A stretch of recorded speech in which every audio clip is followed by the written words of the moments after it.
नमस्कार, मैं कृपा शंकर चौधरी। आप देख रहे हैं तहकीकात में। आज गोरखपुर के जिस जगह पर मैं खड़ा हूँ, किसी ज़माने में यहाँ बोरो धान की खेती बड़ी अच्छी हुआ करती थी और यहाँ के स्थानीय से लेकर दूर दराज के किसान यहाँ खेती किया करते थे।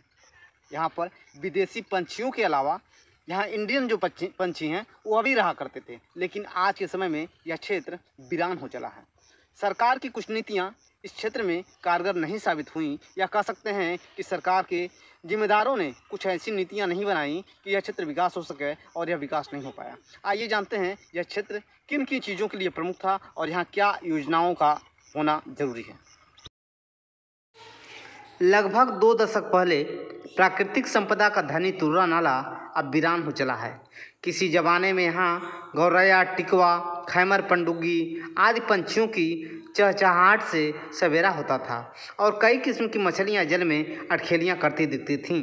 स्थानीय सहित दूर दूर के किसान यहाँ बोरो धान सहित कमल, सेरकी, बिर्रा, तालमखाना, सिंघाड़ा आदि की खेती करते थे, किंतु सरकार और स्थानीय स्तर के जिम्मेदारों की अनदेखी होने से लगभग 30 किलोमीटर तुर्रा नाले के किनारे की यह ज़मीनें अब अनुपयोगी हो गई हैं।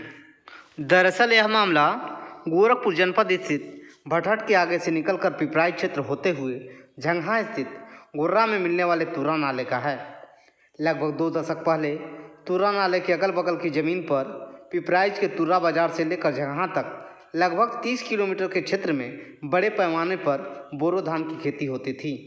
गर्मी के समय पैदा होने वाली यह खेती फरवरी माह में रोपाई कर मई के अंत तक काट ली जाती थी। वर्तमान समय में कुछ किसानों द्वारा इन ज़मीनों पर उन्नत किस्म की धान की फसलों की रोपाई कर अच्छी पैदावार भी की जा रही है। लोगों का यह भी कहना है कि पूरी ज़मीन पर यदि खेती होती तो यह क्षेत्र गोरखपुर के लिए बेमौसम धान का उत्पादन करने वाला अजूबा क्षेत्र होता। तुर्रा नाले पर अवस्थित गाँव के बुजुर्ग बताते हैं कि उनके समय में चिड़ियों की चहचहाहट से सवेरा होता था और यहाँ लालसर, टिकवा, खैमर, पंडुग्गी, ऊदबिलाव जैसे प्राकृतिक संरक्षक पशु पक्षियों सहित कई किस्म की मछलियाँ पाई जाती थीं। इस क्षेत्र में बोरो धान की खेती तो होती ही थी, साथ साथ कमल, सिरकी, बिर्रा जिसे नीला कमल कहा जाता है के अलावा तालमखाना, देसी, सिंघाड़ा, न्योसा का भी उत्पादन आम बात थी। तुर्रा नाले में उत्पन्न होने वाले नरकट और गोंद से बिन्द समाज द्वारा चटाई आदि की बुनाई कर जीविका का साधन के रूप में उपयोग किया जाता था। इसके अलावा मछलियों की अधिकता से भी लोगों के जीविकोपार्जन का यह साधन बना हुआ था। जल संरक्षण की बात करें तो एक समय 30 किलोमीटर से ज़्यादा दूरी की लंबाई और 300 से 900 मीटर की चौड़ाई क्षेत्र में लगातार पानी रहने से जल संरक्षण बढ़िया ढंग से होता था, किंतु अब पानी केवल नाले में सिमटने से जल संरक्षण में कमी आई है। हालात यह हैं कि यहाँ भोजन की तलाश में आने वाले पशुओं को घास तो मिल जाता है, किंतु पानी की दिक्कत लगातार होती रहती है। उपेक्षा का शिकार यह क्षेत्र पुनः पुनर्जीवित कैसे हो, इस विषय पर तहकीकात न्यूज़ द्वारा पड़ताल किया गया और प्राकृतिक संरक्षक पशु पक्षियों सहित धान बोरों की खेती पुनः कैसे लहलहाए, इस विषय पर जानने की कोशिश की गई। क्षेत्रों में अलग अलग लोगों ने अपनी राय दिया। आइए जानते हैं लोगों ने क्या कहा। आज मैं गोरखपुर के खोराबार क्षेत्र के ग्राम सभा रामपुर डाणी में खड़ा हूँ। वहाँ पर बोरों की खेती करने वाले एक किसान से हमारी वार्तालाप होगी और उनसे हम जानना चाहेंगे कि बोरों की खेती जो यहाँ विलुप्त होने की कगार पर है, उसका आखिर कारण क्या है। उनसे आइए बात करते हैं। क्या नाम है आपका? बाबूलाल। और आपकी बोरो खेती हुआ करती थी क्या? पहले होती थी, अब तो पानी है नहीं है तो खेती कहाँ से होगी। यहाँ पर बोरों की खेती आखिर खत्म हो रही है, इसका मुख्य वजह क्या होगा? मुख्य वजह पानी है। पानी इसमें है ना तुर्रा नाला में जी, तो कहाँ से होगा। बोरों के अलावा यहाँ पर और क्या क्या चीज़ होता था जब आपके ज़माने में, जब कभी बोरो हुआ करता था?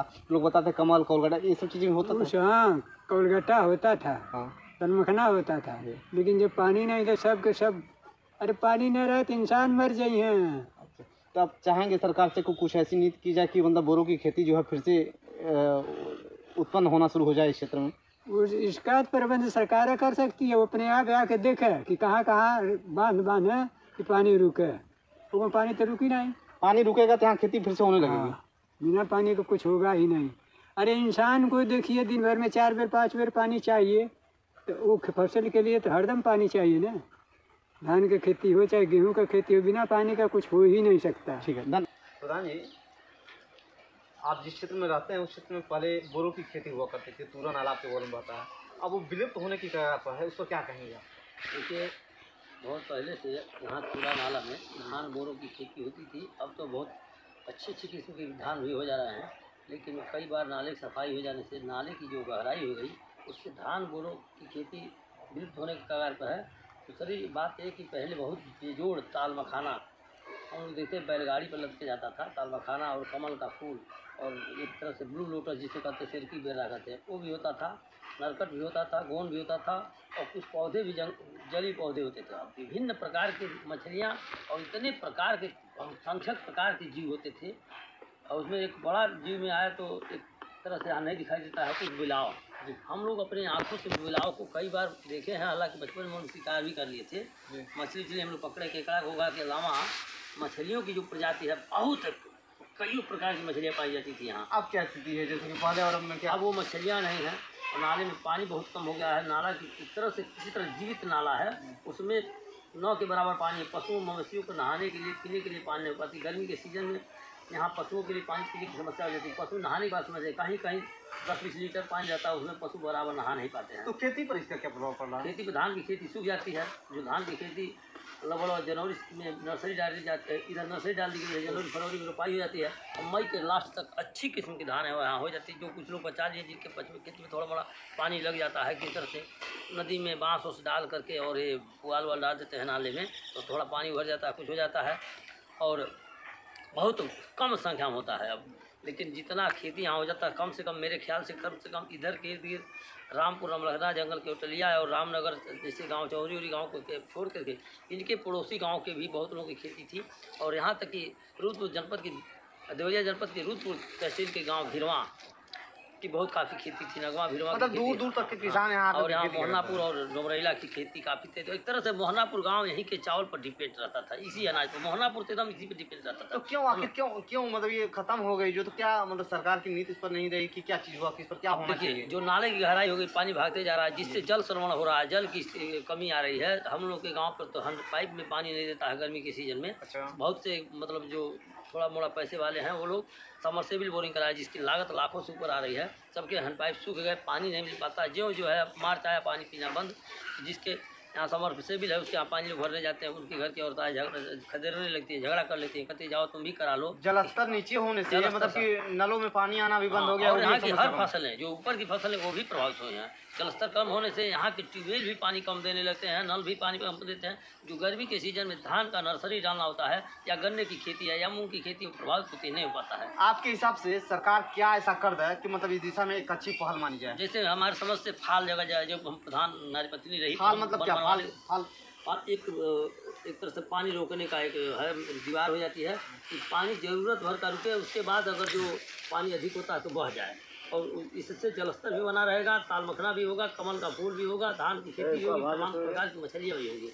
और इधर के जितने पशु हैं, जैसे मान लीजिए इस तरह से भैंस लोग नहलाने या गाय चराने भी जाते थे, उनके लिए चारा भी नहीं रहता, सूख जाने के नाते चारा भी सूख जाता है।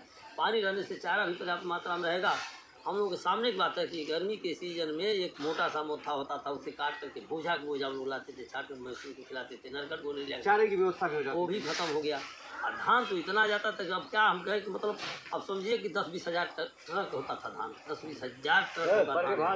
केवल हम रामपुर की बात करें तब बात करते हैं, रमलहरा रामपुर कलिया वगैरह तमाम जगह 3-3, 2-2 किलोमीटर पर अगर दीवार बना दी जाए, फाल बना जाए, विशेष करके जो पुल बने उनके नीचे जो फर्श नीचा कर दिया गया, ये पुल बना है, यह पहले से 3 फीट और गहरा कर दिया गया इसका फर्श ही।